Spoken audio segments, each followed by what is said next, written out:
Hello friends, हम वापस आ गए हैं एक और मूवी की स्टोरी की एक्सप्लेनेशन के साथ। आज जिस मूवी की स्टोरी हम एक्सप्लेन करने वाले हैं वो रिसेंटली रिलीज होने वाली मूवी है ज्यूरर नंबर 2। दोस्तों, यूएसए में ये कुछ स्टेट्स में लॉ है कि अगर किसी केस ने पुलिस किसी को अरेस्ट करके उसको सज़ा देने के लिए पक्का केस बनाती है तो पहले गवर्नमेंट 12 लोगों का एक ग्रुप, जिसको ज्यूरी कहते हैं, उसके आगे केस प्रेजेंट करवाती है और फिर ज्यूरी डिसाइड करती है कि वो गिल्टी है या नहीं। ये 12 लोग जिंदगी के अलग अलग क्षेत्रों से ताल्लुक़ रखने वाले आम लोग होते हैं। तो फ्रेंड्स, चलते हैं मूवी की स्टोरी की तरफ। मूवी शुरू होती है तो हमको दिखाया जाता है कि जस्टिन और एली एक हैप्पीली मैरिड कपल हैं और अपने घर में एक नए मेहमान के आने की तैयारी कर रहे हैं। तब जस्टिन को गवर्नमेंट की तरफ से एक लेटर आता है जिसमें उसको किसी खास केस में ज्यूरर बनने के लिए कोर्ट बुलाया जाता है। अगले दिन वो कोर्ट जाता है जहां पर उसकी एक स्पेशल क्लास होती है जिसमें उसको ज्यूरर की ड्यूटी के बारे में बताया जाता है। 12 लोगों की ज्यूरी में जस्टिन ज्यूरर नंबर 2 था और ये एक कत्ल का केस था जिसमें फेथ नामी लॉयर गवर्नमेंट की तरफ से जेम्स नाम के आदमी को उसकी गर्लफ्रेंड केंडल का कातिल साबित करने जा रही थी, जबकि वो इस बात से इनकार कर रहा था। चुने गए जूरर्स के साथ अगले दिन केस शुरू हो जाता है। फेथ कोर्ट को बताती है कि 1 साल पहले 25 अक्टूबर को जेम्स और उसकी गर्लफ्रेंड केंडल दोनों पार्टी करने राउडीज हाइडवे नाम के बार में गए थे जो क्वारी रोड पर था। यहाँ पर मूवी में फ्लैशबैक शुरू हो जाता है और हमको दिखाया जाता है कि जस्टिन याद कर रहा है कि वो भी उस रात बार में था। फेथ ज्यूरी को बताती है कि जेम्स और केंडल का बार में झगड़ा हुआ था और केंडल गुस्सा होकर वहां से बाहर चली गई थी। जेम्स ने गुस्से में वहां एक ग्लास भी तोड़ा था। जेम्स फिर केंडल के पीछे पीछे बाहर चला गया था। फेथ कहती है कि जेम्स ने गुस्से में केंडल को किसी सख्त चीज से मारा पीटा था और उसको जख्मी हालत में पहाड़ी से नीचे गिराकर उसको मरने के लिए वहां छोड़ दिया और उसके अगले दिन केंडल की लाश वहां से मिली थी। उधर सामने बैठे जस्टिन को याद आता है कि उस रात वो भी उसी बार से निकलकर अपनी गाड़ी में घर की तरफ जा रहा था और अपनी पत्नी का फोन उठाने के लिए मुड़ा था तो उसकी गाड़ी किसी चीज से टकराई थी।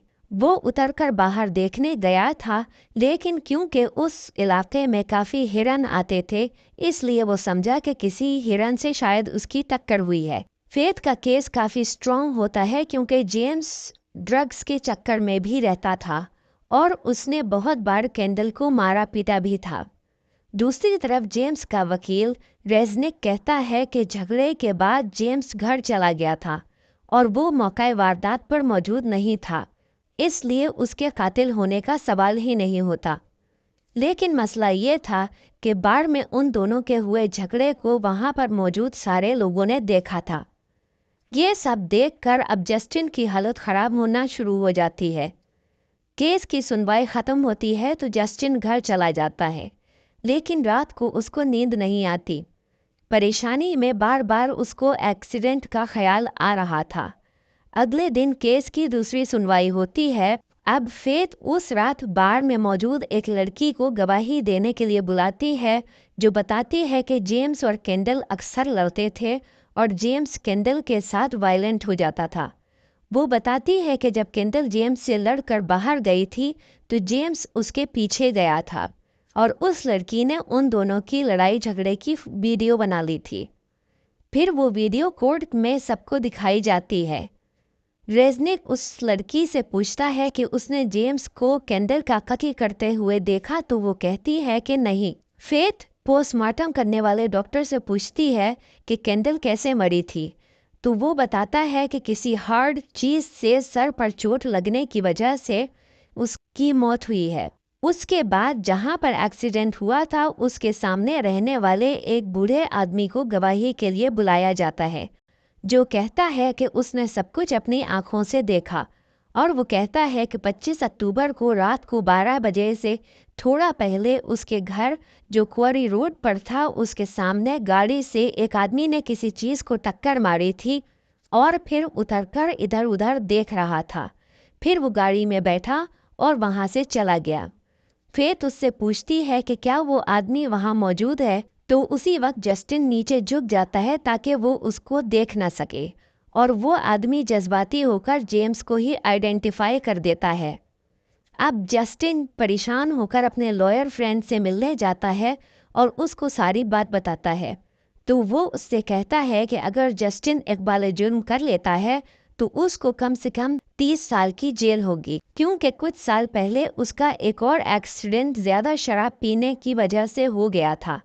उस एक्सीडेंट के बाद जस्टिन ने शराब पीना छोड़ दी थी। जस्टिन परेशान होकर वहाँ से चला जाता है। अब हम देखते हैं कि कोर्ट में जेम्स को बयान देने के लिए बुलाया जाता है, जो ये कहता है कि वो केंडल को बहुत चाहता था और उसने उसको नहीं मारा। उसकी गवाही के बाद दोनों तरफ के लॉयर्स अपना अपना आर्ग्यूमेंट ज्यूरी के सामने पेश करते हैं और उनको कन्विंस करने की कोशिश करते हैं कि जेम्स गुनाहगार है या बेगुनाह।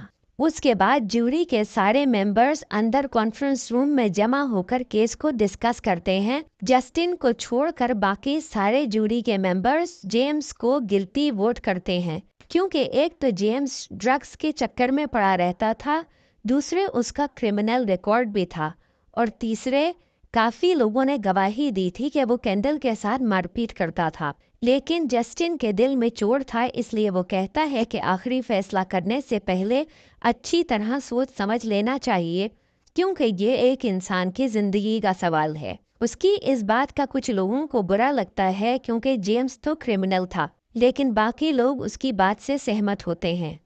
अब वो लोग केस के मेन पॉइंट्स को डिस्कस करना शुरू कर देते हैं।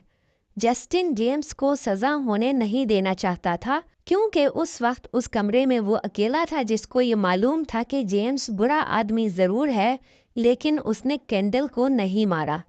तब उनमें एक आदमी बताता है कि वो रिटायर्ड पुलिस डिटेक्टिव है और वो कहता है कि इस तरह के केस उसने देखे हैं जिसमें पुलिस वालों ने हल्के फुल्के सबूतों की बुनियाद पर किसी एक को अरेस्ट किया और कहीं और इन्वेस्टिगेशन नहीं की, और ऐसे केस में गवाह भी पुलिस की बातें सुन कर पुलिस की ही ज़बान बोलने लगते हैं। उसके बाद वहाँ मौजूद एक लड़की कहती है कि हो सकता है कि बारिश और अंधेरी रात में नज़र न आने की वजह से किसी और की गाड़ी से केंडल का एक्सीडेंट हो गया हो और ये मर्डर के बदले सादा सा हिट एंड रन केस हो।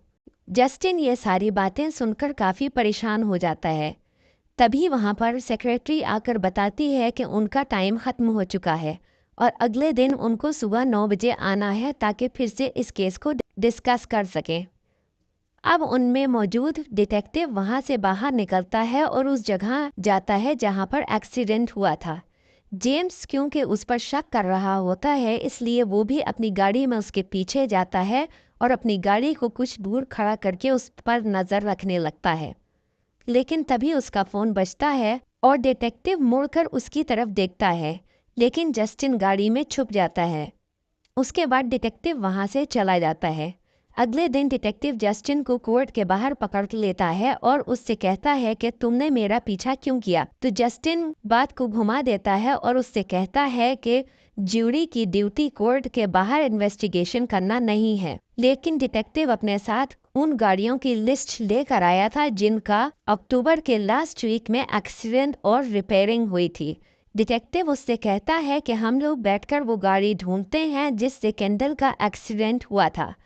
जस्टिन परेशान हो जाता है कि अब वो पकड़ा जाएगा और वो जानबूझकर वो सारे पेपर्स सामने खड़ी पुलिस ऑफिसर के पास गिरा देता है, जो उसी वक्त उसके करीब आती है और वो पेपर्स देख लेती है। एक्चुअली ज्यूरी में बैठे लोगों का कोर्ट के बाहर केस को इन्वेस्टिगेट करना इलीगल है। वो पुलिस ऑफिसर उन दोनों को जज के सामने ले जाती है और सारी बात सामने आ जाती है। वहाँ पर डिटेक्टिव सारा इल्ज़ाम अपने ऊपर ले लेता है और जज उसको ज्यूरी की टीम से निकाल देती है और किसी और को उसकी जगह टीम में शामिल कर देती है। बाहर जाते वक्त डिटेक्टिव फेथ से कहता है कि जेम्स क्रिमिनल है और बुरा आदमी भी, लेकिन केंडल का मर्डर उसने नहीं किया, बल्कि ये हिट एंड रन केस है। इधर जस्टिन जब वापस रूम में आता है तो बाकी सारे लोग उससे पूछते हैं कि क्या हुआ, तो उसको मजबूरी में सबको बताना पड़ता है। अब सबको पता चल जाता है कि डिटेक्टिव को लग रहा था कि ये हिट एंड रन केस है। अब ज्यूरी में बैठे जितने लोग थे सब शक में पड़ जाते हैं। इधर फेथ से डिटेक्टिव ने जब से कहा था कि जेम्स इस मामले में गुनाहगार नहीं है, तब से वो खुद इन्वेस्टिगेशन शुरू कर देती है और जितने लोगों की गाड़ियों का पिछले साल अक्टूबर के एंड में एक्सीडेंट और रिपेयरिंग हुई थी, उनके घर जाकर लिस्ट में से चेक करने लगती है। वो उस बूढ़े गवाह के घर भी जाती है और उससे पूछती है कि उस रात को क्या हुआ था। तो वो बताता है कि पुलिस वालों ने उसको एक तस्वीर दिखाई थी और वो जेम्स की तस्वीर थी और उससे कहा था इसको आइडेंटिफाई करो कि क्या ये वही था, और उसने जेम्स को आइडेंटिफाई कर दिया। फिर वो खुद ही शक में पड़ता दिखाई देता है और वो कहता है कि पता नहीं जेम्स ने वाकई मर्डर किया था या नहीं। इधर ज्यूरी के मेंबर्स जज से रिक्वेस्ट करते हैं कि वो क्राइम सीन पर जाना चाहते हैं ताकि फाइनल फैसला देने से पहले अच्छी तरह इस केस के मामलात को समझ सकें। दूसरी तरफ फेथ एक्सीडेंट वाली गाड़ियों की लिस्ट लेकर बहुत से घरों में विजिट करती है और जब वो लिस्ट में से एक गाड़ी के मालिक के घर पहुंचती है तो वो जस्टिन की पत्नी एली से मिलती है। जस्टिन की पत्नी घर में उस वक्त अकेली थी। फेथ को नहीं मालूम था कि एली जस्टिन की पत्नी है। वो उससे पूछती है कि उसका एक्सीडेंट कहाँ हुआ था, तो एली को याद नहीं होता, तो वो क्वारी रोड के बदले किसी और रोड का नाम ले लेती है। शाम को जब जस्टिन घर वापस आता है तो एली उससे पूछती है कि उसका एक्सीडेंट कहाँ हुआ था। जस्टिन जो अब सच छुपा छुपा कर थक चुका था, वो उसको सारी बात बता देता है। तो एली उससे कहती है कि वो अपने आप को गुनाहगार ना समझे क्योंकि वो मर्डरर नहीं है। अंधेरे और बारिश की वजह से उससे एक एक्सीडेंट हुआ था जो किसी से भी हो सकता था, तो बेहतर यह है कि उसको भूल कर जिंदगी में आगे बढ़ने की कोशिश करे। इधर फेथ जेम्स से दोबारा मिलने जाती है और उससे पूछती है कि सच में क्या हुआ था, और जेम्स वही बात उससे दोहराता है कि केंडल को उसने नहीं मारा। वहां ज्यूरी की टीम एक्सीडेंट साइट पर जाती है और इन्वेस्टिगेट करती है और वहां जाकर सब इस फैसले पर पहुंचते हैं कि जेम्स एक क्रिमिनल है और इतने जालिम तरीके से केंडल का कत्ल करने के लिए उसको माफ़ी नहीं मिलना चाहिए, क्योंकि ऐसे लोग ना तो बदल सकते हैं और ना ही सुधर सकते हैं। उसके बाद वो सब अपना फैसला जज को सुना देते हैं। इस केस में उन्होंने जेम्स को गुनाहगार मानकर गिल्टी डिक्लेयर किया था। जज जेम्स की सजा सुनाने के लिए 2 महीने बाद की तारीख रखती है। जस्टिन कुछ बोले बिना अपने घर चला जाता है। कुछ समय बाद हमको दिखाया जाता है कि जस्टिन के घर में बेटी पैदा हुई है। उसके बाद हमें दिखाया जाता है कि जेम्स की सजा सुनाने की डेट आ गई है और कोर्ट में उसकी सुनवाई है। कोर्ट में दोनों तरफ के वकील फेथ और रेजनिक बैठे होते हैं और उनके पीछे बाकी लोगों में जस्टिन भी बैठा हुआ होता है। जेम्स को उम्र कैद की सज़ा सुनाई जाती है। फेथ को अब यकीन हो चुका था कि जेम्स बेगुनाह है। कोर्ट में जस्टिन को देखकर वो शक में पड़ जाती है और नेट पर सर्च करती है तो उसको पता चलता है कि एली का पति यही जस्टिन है और वो समझ जाती है कि एक्सीडेंट जस्टिन की गाड़ी से हुआ था, ना कि जेम्स ने उसको मारा हो। केस की सुनवाई खत्म होने के बाद फेथ बाहर आकर अकेले बैठे जस्टिन के पास बैठ जाती है और उससे कहती है कि ये इंसाफ नहीं है। तो जस्टिन उससे इशारों में कहता है कि जेम्स एक बुरा आदमी है और सज़ा बुरे आदमी को मिलना चाहिए। अच्छे आदमी से गलती हो सकती है लेकिन उस गलती के बदले उसकी ज़िंदगी को तबाह करना अच्छी बात नहीं है। फिर जस्टिन वहाँ से चला जाता है और केंडल की खबर पर फूल चढ़ाता है और उसके बाद वो अपने घर चला जाता है। शाम को वो अपनी पत्नी और बेटी के साथ खेल रहा होता है कि बेल बजती है और वो दरवाज़ा खोलने जाता है तो देखता है सामने फेथ खड़ी है और मूवी यहीं पर ख़त्म हो जाती है। दोस्तों, ज़िंदगी में कभी कभी ऐसा मोड़ आ जाता है कि जब सही और गलत का फैसला बहुत मुश्किल हो जाता है। जेम्स एक बुरा आदमी था लेकिन वो कातिल नहीं था। जस्टिन एक अच्छा आदमी था लेकिन कातिल वो भी नहीं था। अब ऐसे मौके पर क्या सही है और क्या गलत, इसका फैसला शायद कोई भी नहीं कर सकता और शायद इसको हालात पर ही छोड़ना पड़ता है। कमेंट्स में हमको ज़रूर बताइएगा कि आपको क्या लगता है कि फ़ैसला क्या होना चाहिए था।